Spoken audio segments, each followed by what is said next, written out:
Pemirsa, Wali Kota Prabu Muli Cha Arlan telah melaksanakan hampir semua program yang telah dijanjikan. Namun gas rumah tangga gratis bagi masyarakat Prabu Muli belum terrealisasi.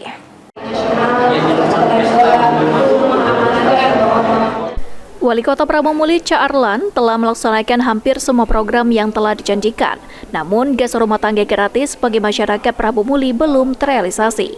Wali Kota Prabu Muli Cha Arlan mengatakan saat ini telah berupaya untuk program gas rumah tangga gratis agar segera terrealisasi seperti telah mengganti Direktur Petrogas Prabu.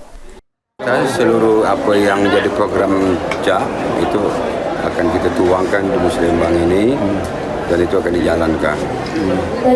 Yang lacak lakon pengharapan, bantuan bibit, sudah itu honor-honor RT RW, pemandi jenazah, baju sekolah, terlaksana segala itu.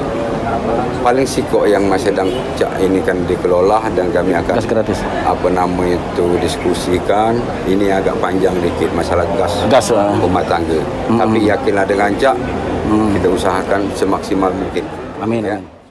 Masyarakat Kota Prabu Muli berharap kepada Wali Kota Prabu Muli Cha Arlan untuk bisa menepati janjinya menggratiskan gas rumah tangga gratis seperti program-programnya yang telah terlaksana.